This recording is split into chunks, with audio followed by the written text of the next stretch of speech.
Attention shoppers, clean up on aisle 14. Clean up on aisle 14. Someone dropped a jar of pickles. Pickles. Kosher pickles. Beatboxing at a big box store. Surprising. What's not surprising? How much you could save by switching to Geico.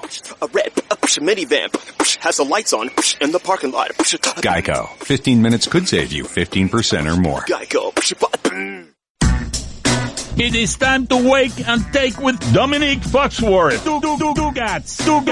786 456 Dugats.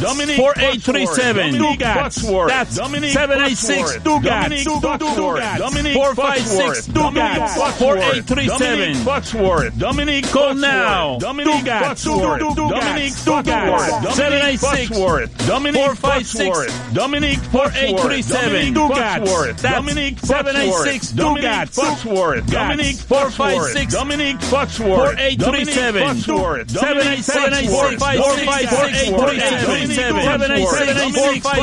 4837. That's Dominique Foxworth. Dugats. It is Wake and Take here on 790 The Ticket. Dominique has notes. He has thoughts. He has opinions. I have not yet heard them. That is because I have simply not asked him the right questions.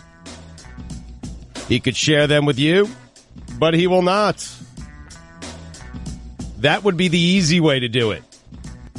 We make you do the work. 786-456-4837. You got to ask the right question. If you ask the right questions, you'll get the answers from Dominique. Good morning, Dominique. Good morning. Guys, Dominique did give me. Now, he didn't expand on any of these things. By the way, I've been, Mike, the entire morning because my back is messed up and I'm having a hard time walking. I'm having a hard time doing anything. And I have been complaining to Dominique Foxworth, who played in the NFL for many, many years, about the pain that I am in. And I am guessing, Dominique, to a former NFL football player, hearing me, the common man, complain about a back, like that has to be annoying to you, no? No. I mean, I extend you some sympathy. Obviously, whatever your pain threshold is that of a mere mortal and is very, very low. And I respect that about you. I can't expect you to be as tough and masculine as me and fight through all the pain. Right. So, I mean, I respect it. I listen. Same as when my kids, like, stub their toe and they start crying. I'm like, it's a little stub toe. You're all right. Always takes a few seconds, right? That delayed reaction. You stub your toe, wait 5 seconds, and then you start crying. But the back injury is bad. You've had back injuries. Yeah. I've had back spasms and those sorts of things. It locks you up, but most of the time you throw a heating pad on it and then you go out and you play a professional football game. Oh. And I'm complaining about having to do a radio show. I did the heating pad last night. It didn't help. Yeah, but I mean, it's tough. You got to twist to get to your microphone. You got to move your neck up and down to look at your computer screen. Yes. I understand. Yes. Contact sports. So, again, Dominique has thoughts, opinions. He's got a lot of them. But first, we interview the shipping container. Dominique did offer me up 2 interesting topics. You guys choose. And Arash, we'll get to you in just a second. Zach, you as well. 786-456-4837. He has an update on our conversation about toilet seat covers. Something that, again, he just gave me a sentence or two, something that I was not aware of at all. And he also, because strange things happen to Dominique every time he comes down to South Beach. Strange things happen to everyone when they come down to South Beach. Dominique saw a couple having sex in the hallway. So I asked the shipping container. Go on. Is that the one you're choosing? Baby. All right, sex in the hallway it is. So, I come down here New Year's Eve. I will not name the hotel, but I was staying at a one of the party hotels, and I'm out on on Ocean Drive for when the clock strikes 12, and everyone yells Happy New Year. It's kind of a cool experience, but as everyone knows, I'm kind of a boring old man. So about 30 minutes later, I head to my room. I go up the elevator. I step off the elevator on my floor, turn right, and there's a gentleman sitting on the floor with a lady straddling him. There were sounds, and then I'm struck with, like, what do I do? Do I, like, try to speed by? Do I walk slowly by and hope that they don't notice me? Do I post up and enjoy the entire show? Like, all these thoughts are going through my head. So I just start walking, and the gentleman, like, acknowledges me. I don't remember exactly what he says, but it's just something like, and I was like, yeah, I hit him with a baby. And I keep walking very slowly. I get to the corner. My room's around the corner. I turn to go to my hotel room, take a couple steps down the hallway, and I'm like, nah. I turn around, walk back, take another peek, give him another good 5 seconds of, like, this is really happening. And then I go to my room and go to bed.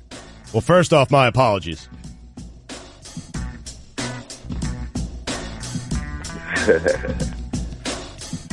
I don't remember exactly what I said either.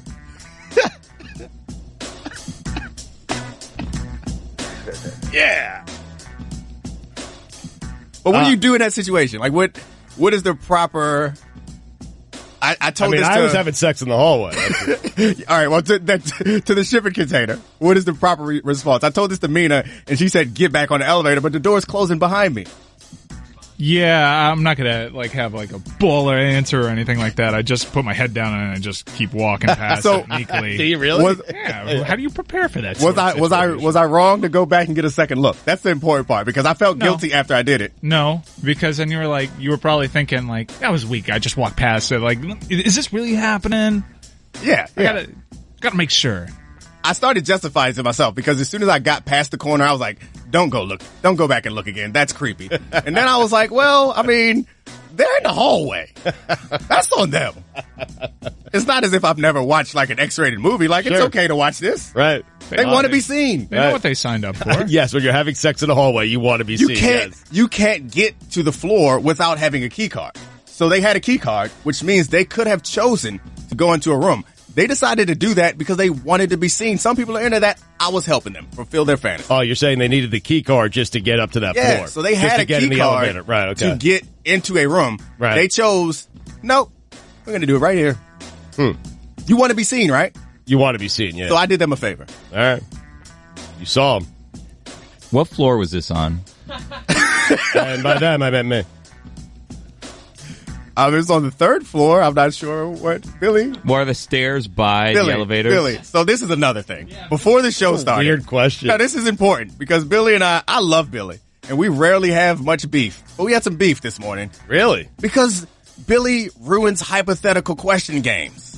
Because he asks 45 clarifying questions. This morning, Alton and I came to him with a hypothetical, and 30 minutes later, he had not answered the hypothetical because he kept asking clarifying questions. So I put him on a 3-question limit. So I would appreciate it if you guys keep this going forward. Anytime you hit Billy with a hypothetical, he has a 3-question limit before 3 clarifying question limit before he must answer. All right, I like that rule. But lives were at stake in this question that Dominique asked me. So what does the matter? This question, what floor? Why does that matter in this question, Billy? Well, because it's one question. He gets 3. You said so. Okay. Were the stairs by the elevator? I mean, they weren't far. Like, okay, so let me rephrase that question. Be careful. This is your third question. No, this is a rephrasing of question 2. No. Violation. Well, no, because you didn't answer that one properly. The question is basically if the stairs are next to the elevator, like, could you avoid the couple if you have gone up the stairs, essentially, is why I'm asking that other question. Of course you could avoid him if you got up the stairs, but who cares? He wasn't expecting people having sex in the hall. Well, no, Billy, but I'm saying this is how you ruin it, Billy. Well, no, because this is what I would have done. I would have tried to avoid them. So I would have just gone to the stairs. It's a 3rd floor. I could walk up. No. You could not, from the elevator, you had to go past them to get to the stairs. But if you had gone to the stairs, you could have gotten to your room without passing them, right? Basically, what I'm saying is if I could have avoided them, I would have avoided them by taking the stairs. Okay, so why would you want to avoid them? They clearly wanted to be seen. It's not as if you've never seen something like that before. And you have no idea what you're about to say. You made eye contact? I don't think I made eye contact. I think he made a noise like, hey, because he recognized that I was there. It was buh. I'm surprised you came back 5 seconds later and it was still going on. It was a Sunday. I mean, first day of the week. Nice. Oh, man. You're still on fire from yesterday. You had a great day yesterday. You are still rolling. I'm rolling. Back is killing me, man. That sex in the hallway. All right, let's take a call. Let's go to Arash. Arash, you're on Wake and Take here on 790 The Ticket. Go ahead. Yeah, both Jeter and Nick Saban are now in the official Red Crusty Big Guy Club. In my personal record book, they need to be taken out back and put down like Bambi. When life gives you lemons, you don't kiss a gift horse in the mouth. But these guys French kiss a gift horse. Super douche and super bozo. Speaking of those, I'm losing, unwinding PJ Fleck. Also, what's up with green Jello? Green Jello is overrated. I mean, seriously, when you got orange and cherry, why do you need that green Jello? If I want something green, I go eat a cucumber. Peace. Rash him. He's rusted. He finished strong. It was rough there in the middle, but he finished strong. Green Jello, I'm with him on that, though. First off, I'm not with him from the standpoint that it's overrated. I don't think it's rated at all. But you're going cherry, right? You're going red Jello, always, right? Always. Yeah, I guess. I mean, all Jello tastes like Jello. You're just going for the color at this point. I don't really know that Jello has much of a flavor. I feel like red Jello tastes better than any other Jello. Put it on the poll. Put that on the poll. First off, is green Jello overrated? That's the first poll question at Levitard Show on Twitter. And then secondly, does red Jello taste better than any other Jello? Can we get one of these hallway sex questions up there? Like, do you stop and watch or do you avoid? However you want to phrase it. Have Guillermo put it up there. Yeah. Put it on the poll, Guillermo. Sex in the hallway. Do you stop and watch? Stop and watch? Or avoid? Okay. I like that. Let's go to Zach. Zach, go ahead. You're on Wake and Take here on 790 The Ticket. Good morning. So my daughter has a slight, she believes it's a slight peanut allergy. I think she's bogus on it. And I tell her she's missing out by not having Reese's Peanut Butter Cups in her life. She is. She says, no, I can live without it. I mean, I feel like she needs to be spoken to. How would you go about that? And also, I just had a duck, literally duck, under my car. And I was trying to hit it, but I couldn't do it. It ducked under my car. Unbelievable. All right. Rash him. I took a turn. What?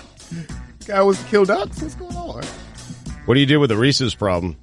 Well, I'm not 100% sure that what's in Reese's Peanut Butter Cups is even peanut butter. So you tell her it's not peanut butter. Have at it.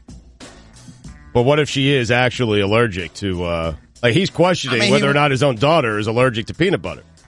I don't want to live in a world where I can't have Reese's Pieces or Reese's Peanut Butter Cups. I can't. I don't want it.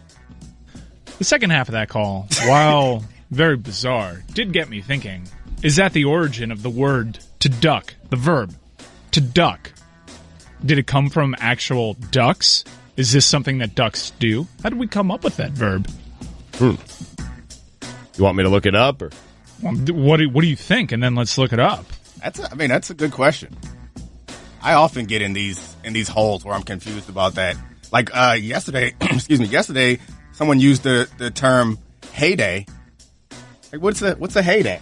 I think Billy said he was back in my heyday. Like what is a heyday? Let's go write these down. Heyday and duck. We need to find out the origins. All right, I'm checking out. I'm looking up duck right now. Oh, Chris, look up heyday. So while you guys make these inquiries, why does this man want to kill ducks? Can we send somebody to his house and to his make daughter? Sure? Yeah, that is, exactly. That is true. I didn't even point to that fact. His daughter. Yeah, but you can't believe your daughter if she says she has a light allergy to peanuts. What are you, a doctor? How old is this daughter? That's a fib. Right? Well, I mean, what if... Do we know? Get him back on the line. My mom always told me... Get Zach back. My mom always told me I was allergic to bees and bee stings, but I've never been stung by a bee. I've lived my life assuming I've been I'm allergic to bees, but You want to try it out? Should we try it out today? I'll put it on the grid of death. Sometimes you have to roll the dice. I think Reese's peanut butter cups are worth it. It's worth a roll of the dice. I'm with you. It is. You would jeopardize your life to have a Reese's peanut butter cup, wouldn't you? Put that on the poll. Would you jeopardize your life to have a Reese's peanut butter cup? I would. Are there other things that any of you guys have been lied to about from your parents that you're finding out as an adult is not true? Because I feel like there is no, like, you have to take a test to get a driver's license. Anybody can get some kids if you just find somebody who's a willing participant, and then they tell them and teach them all types of ridiculous things. Like, I'm sorry. I'm sure your mother's a wonderful person. She's dead. I love her. God rest her soul. I'm going to go home now. Hi, everyone. Stu Gatz here. Support for the Dan Le Batard Show podcast comes from our friends at Rocket Mortgage by Quicken Loans. Chances are you're confident when it comes to your work, your hobbies, and your life. Rocket Mortgage gives you that same level of confidence when it comes to buying a home or refinancing your existing home loan. With Rocket Mortgage, you can apply simply and understand fully so you can mortgage confidently. To get started, go to rocketmortgage.com/Stugatz, STUGOTZ, equal housing lender, licensed in all 50 states, NMLSconsumeraccess.org number 3030. Dan Le Batard. You know what? He got me excited for baseball season in this Marlins team. He really did.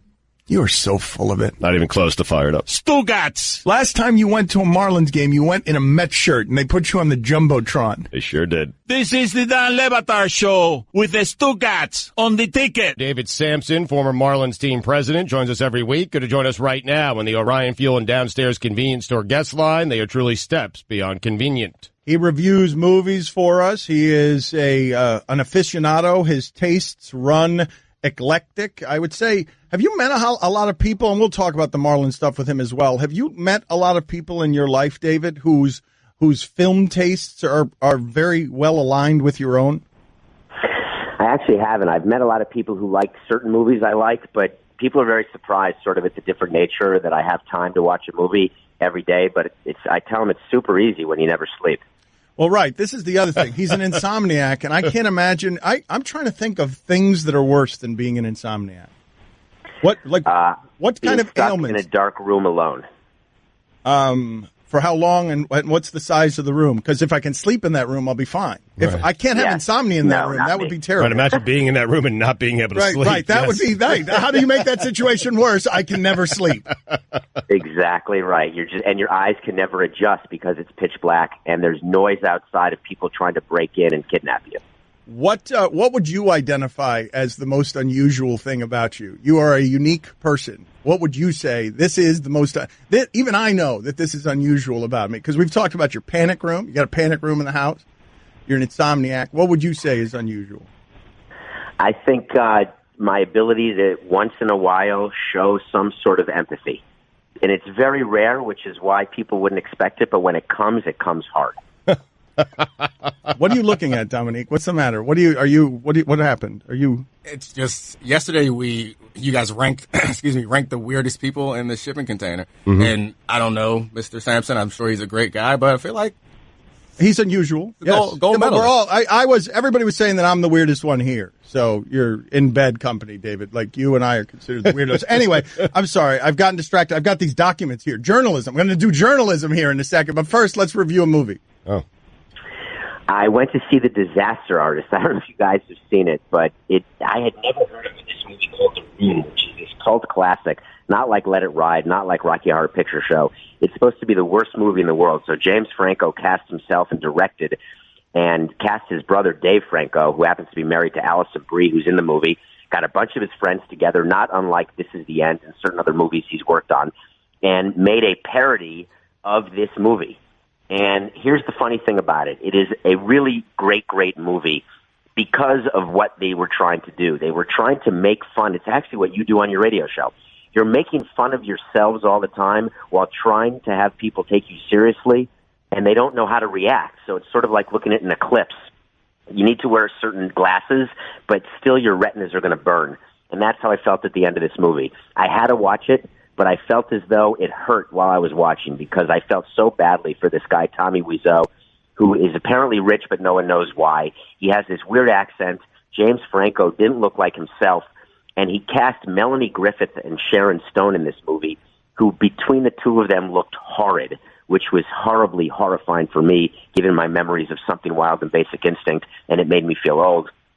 But he basically put a movie together making fun of this movie that everyone made fun of that somehow turned into a cult classic.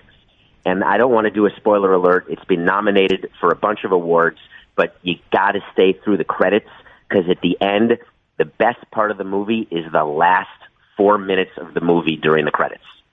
Do you give a movie, like, will you say you've enjoyed watching a movie? Would you give it a positive review just because of the ambition of it, even if they don't execute it? No, I'm a consequentialist. So you get no credit for trying.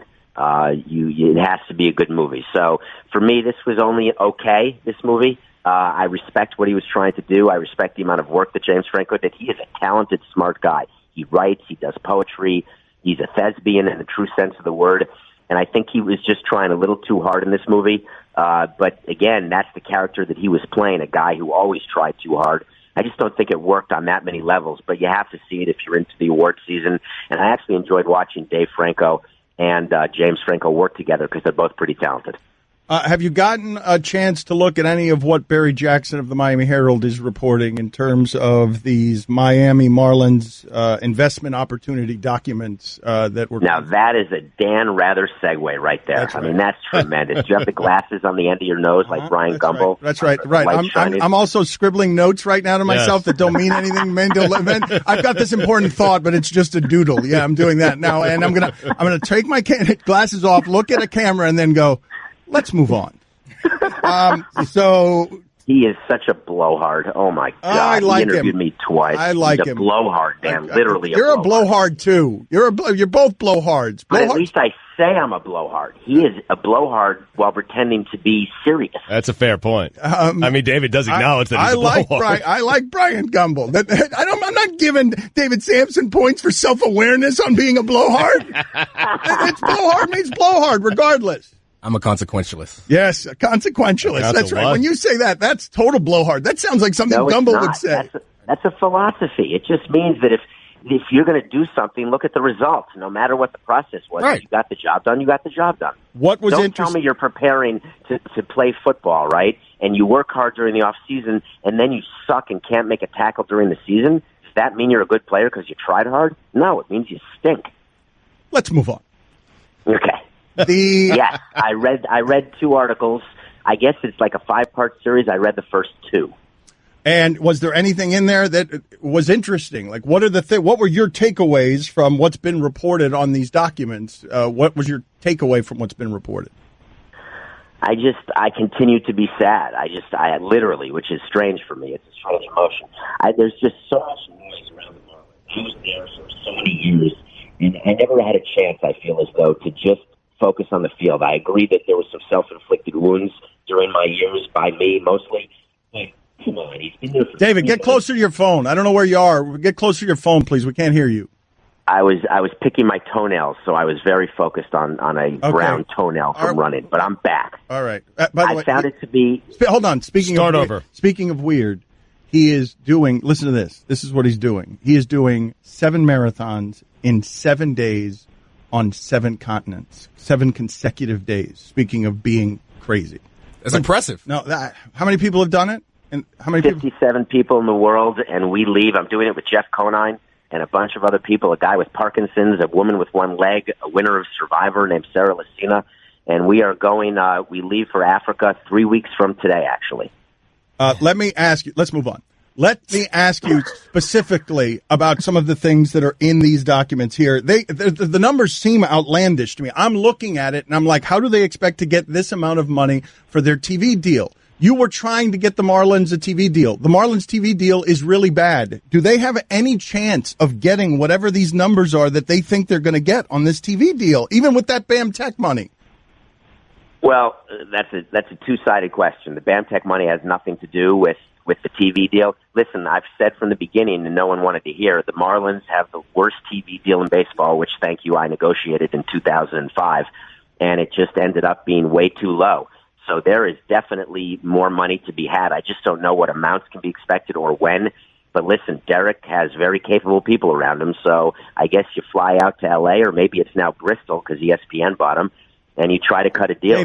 David, I mean, look, that's nice of you to say, but there's no competitors anymore.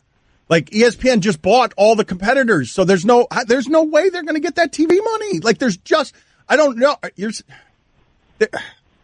You know more about these things. You know more about these things than I do.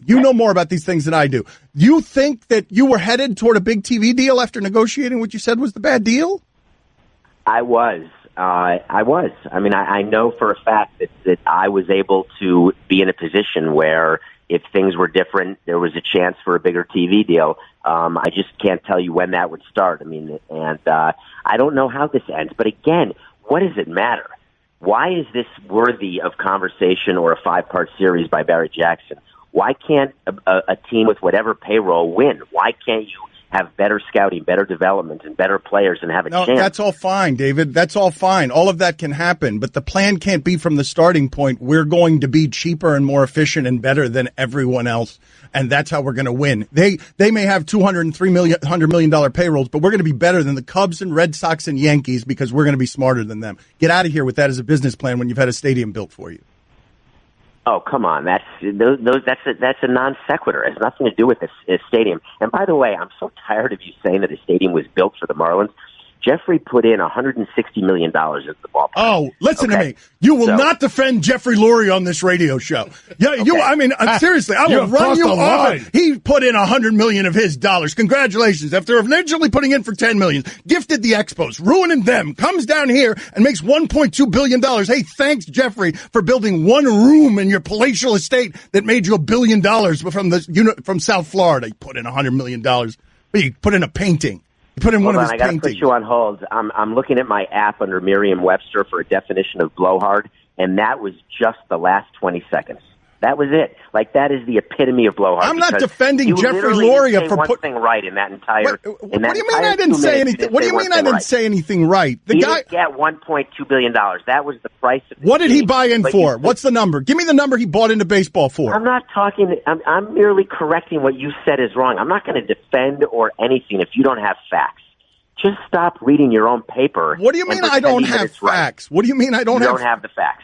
How? So Miami did not build the Marlins a ballpark? Jeffrey Lurie did? It was a public-private partnership using tourist tax dollars that cannot be used for anything else. No police, no fire, no radio stations, no hospital workers, no teachers. It could have been used elsewhere. It could have been used elsewhere. Tell me where. Just name a place. Name one place, and then we'll talk about it. Name a place. There was not one additional dollar of taxes made or imputed onto one person in Miami for the ballpark. Nonsense. We stay in our own hotels all the time. Well, listen, what you do by the hour is your own business. All right. Cool. Right? I mean, I'm in. By the way, you're correct. If you stay in your own hotels, then you are a participant. God bless you. Could I ask a question? And by the way, I'm a participant too. God bless me. I'm not from Miami, and I do not have all the anger that some people have, but it would seem to me that if revenue is coming into the state, no matter where it's coming from, the state could choose, or the city in this case, could choose to use it in any way they want. I hear you. Money is fungible, so if they could choose to put it towards a stadium, they could also choose to put it towards something else, right? Can't. But they can't. That's the law, right? There's a law that says there's literally tourist revenue that has to go toward stadiums, convention centers, things like that. That's it. It cannot go to the general fund. That's just the law. Now, funnily enough, there is a legislative initiative in Tallahassee in between the snowflakes that will allow tourist dollars to go toward general revenue. If that existed, there would not have been a ballpark. David, what'd you make of Rob Manfred's appearance on this show? I was smiling. I mean, I think that Dan did his best imitation of 60 Minutes. I just thought, Dan, that you were way too emotional, that many of your points got lost in your emotion about this whole Marlins situation. You had an opportunity to speak to the commissioner about real issues surrounding baseball in Miami, and it got lost in the fact that you were too emotional, which is a good lesson.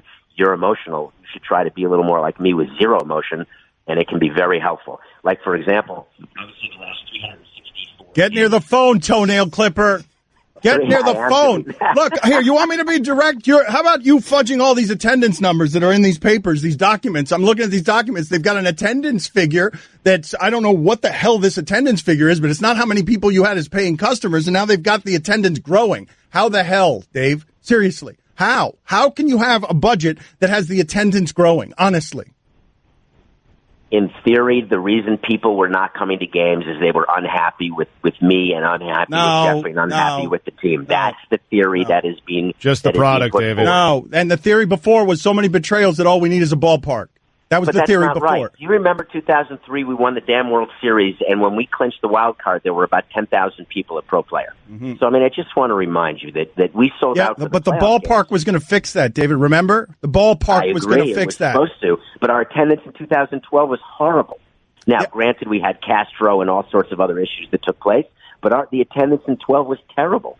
So we didn't win. By the way, our team sucked. Yeah, but what I'm tired of, Dave, is that being put on South Florida. Like, not the lack of winning part. The part that once you got the stadium, what was supposed to end, you guys are saying, well, you guys didn't come. And it's like, yeah, there were a lot of reasons not to come.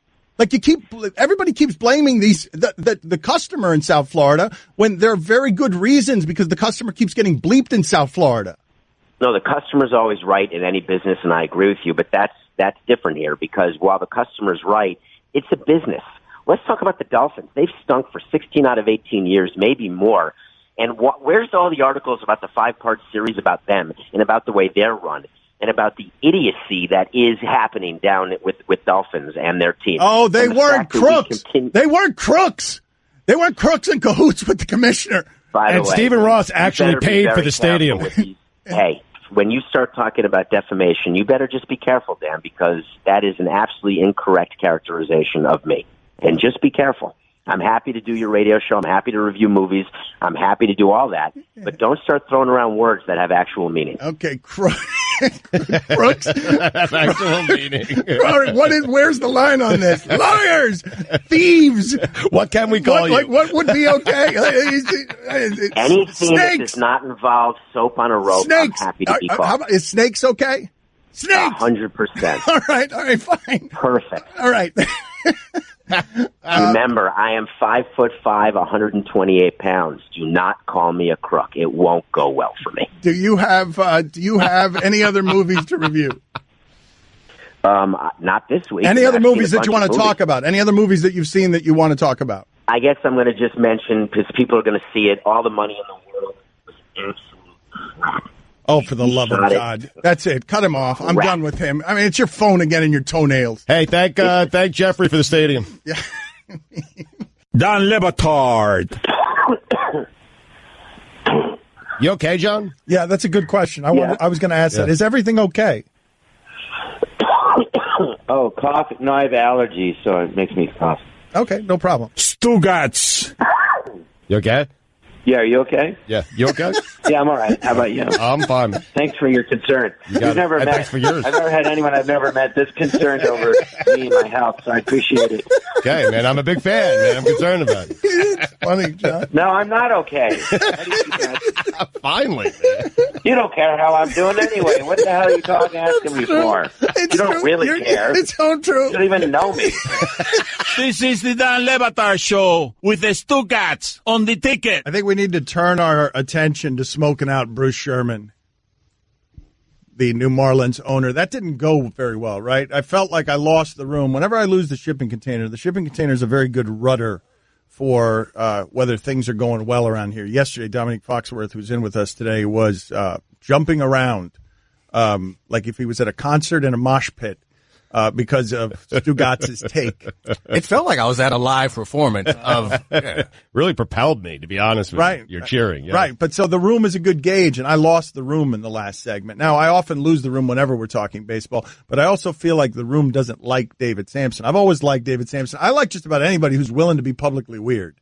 I've gravitated throughout my career toward the weirdos, like the Terrell Owens and Ricky Williams and John Amici. Like I gravitate toward the weirdos because it's more real to me that what Mike McCarthy's talking about on Thursdays. Right.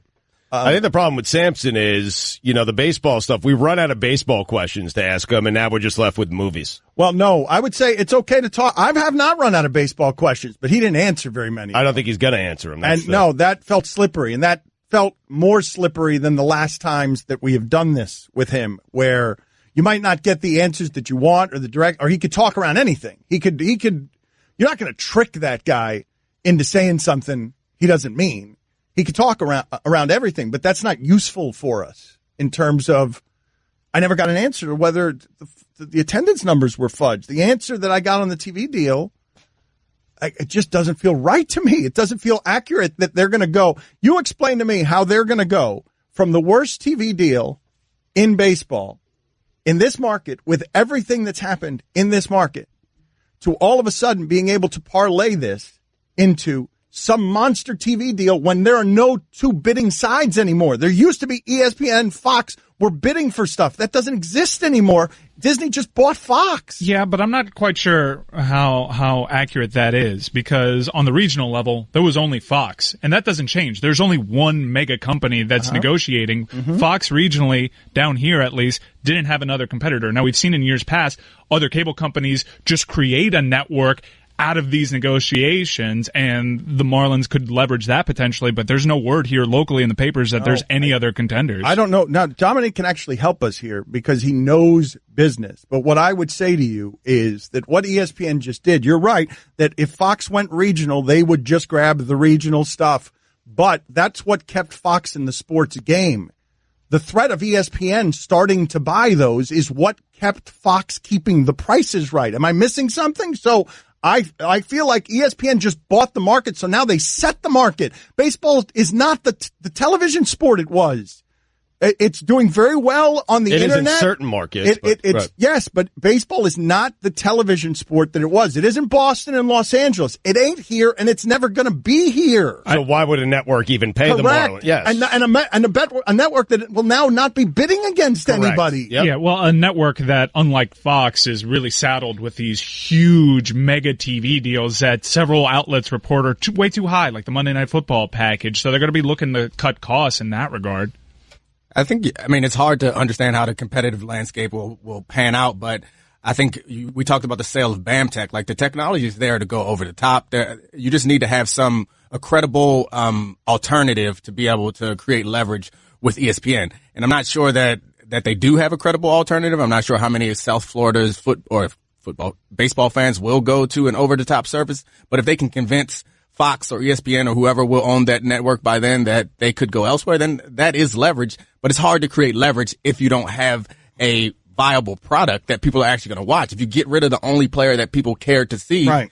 I don't know. That's where we are with this, though. And when you look at some of these numbers in these documents that the Miami Herald has, they've got here things happening that simply don't seem possible. For example, they've got budget in here, the idea that they're going to get naming rights.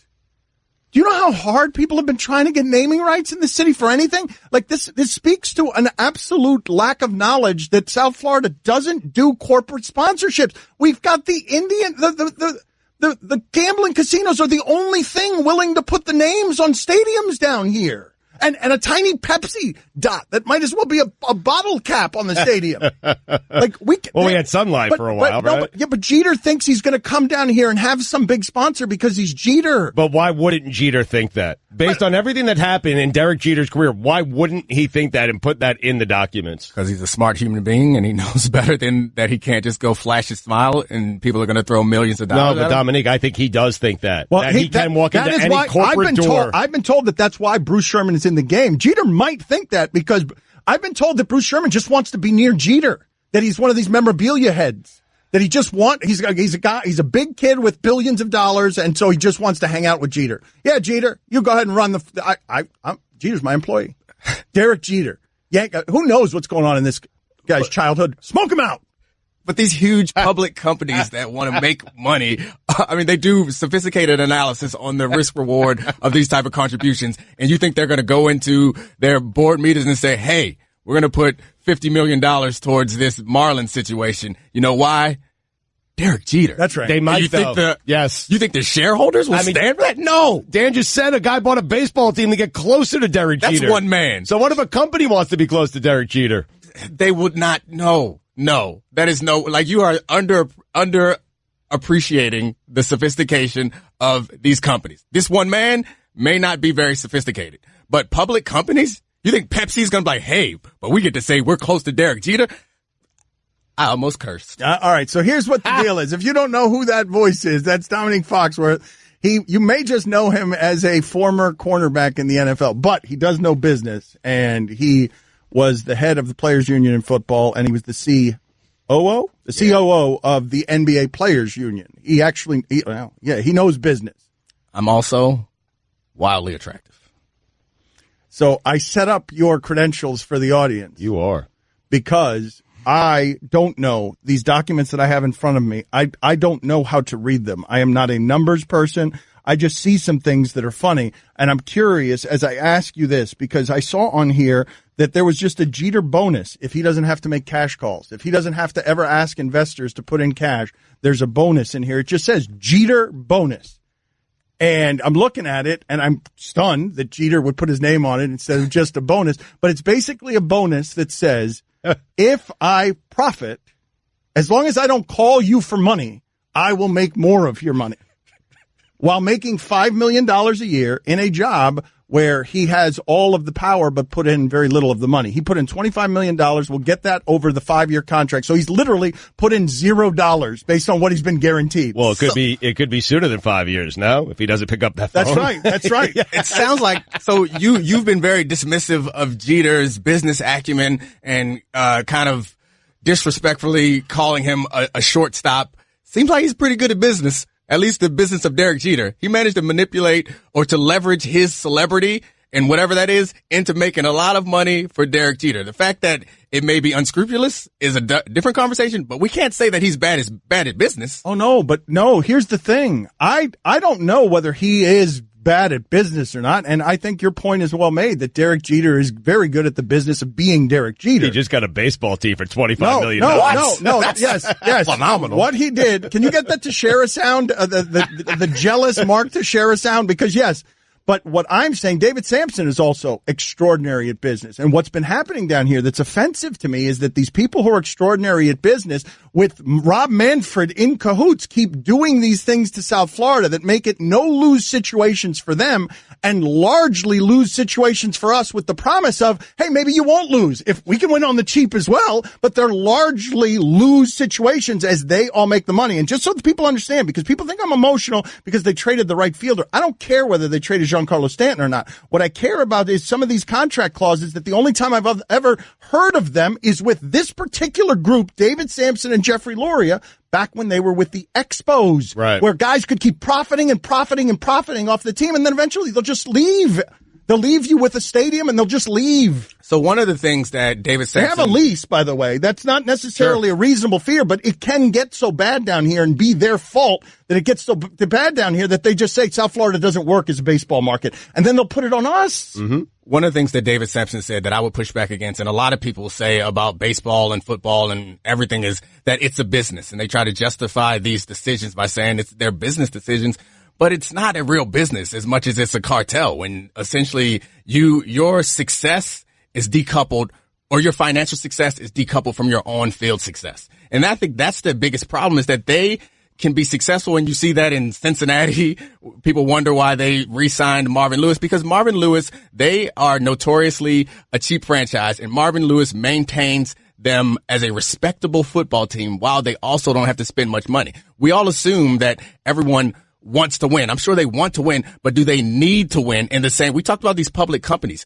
Pepsi needs to innovate. Pepsi needs to compete in a way, or they will not survive in that ecosystem. In this ecosystem, the Marlins don't need to win in order to be financially That's the success. part that's infuriating to me. So it's not a business. It's a cartel. And let's not pretend like you're... But one of the problems, Dan, is it's only infuriating to you. The rest of the country doesn't care, and a lot of people down here don't even care. That's and that's a problem. Okay, and no, look, that's fine that they don't care. They don't have to care. Baseball has earned not caring in this market. We've gone from anger and emotion and betrayal to total numbness. They deserve to not have customers in this market with the stuff that they have done. People are throwing around that they were spending so much money. They really weren't in comparison to other teams. They were ranked 20th in payroll last year. And now they're going down. It's not like they were in the top 10. They were in the bottom third of payroll. So they're just slashing even more. And they're not going to get to that payroll that they were at this year until 2021, if you believe what Barry Jackson was writing, which is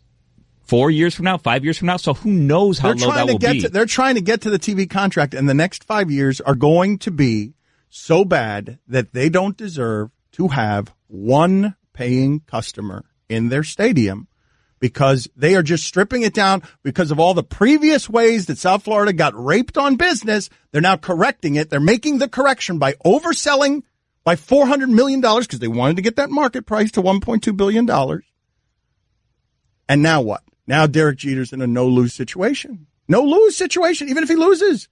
And what ends up happening there is like South Florida is going to get blamed for that one. Oh, you guys just didn't support baseball. And it's like, why would we support this? And the part that I think got missed before we went on vacation there is the reason that I thought the Manfred interview was good, not because it's pyrotechnics, arguing, whatever. The commissioner of the league is so ashamed of what he's doing that he felt the need to publicly get angry at me and lie about it. Like, he knows. That's why he lied. He knows that how shameful this bleep is. Like, he knows. What other reason would he have to lie about this? When I simply asked him, did you see this plan? And his answer is no. Like, your job as the commissioner of the league is to be the guy who consolidates the owners. You bring things to them. You brought them a plan of $1.2 billion to sell to a shortstop and didn't check it? Then on top of lying, you're incompetent. Like, which is, you're one or the other. Like, you went to your owners with this plan and that's why he didn't tell the truth. It's the reason. Do I sound like a gas bag? I'm just watching you. I love how angry you're getting. Yeah, very passionate. Yeah, whiny. I feel bad for you. You're so alone. We need to figure out how to help Dan express his emotions in a way that doesn't come across as gasbaggy or whiny. Because I'm on Dan's side. I love Dan. I agree with him. But it's bad radio. But that bleep was whiny. No, I mean, we all do. We all love him. We all agree with him. I've been listening to it for a month. Yeah, I've reached to the point where I'm crystal clear on all the facts. All right, well, you're all right. It's January 2018. Billy, do we need to move on? We need to move on. Should we send Sherman just like a bunch of autographs, or maybe we can get someone to come with us? Like, Mickey Mantle's dead, right? Not him. The next stage on this has to be, okay, we got to make this funny. There's a next stage? We need to get someone to come with us to give him an autograph to get to him. Hold on. We got to figure this out. This has to become funny instead of whiny. What can we do to smoke out Bruce Sherman? That's the next installment of wherever it is this evolution goes.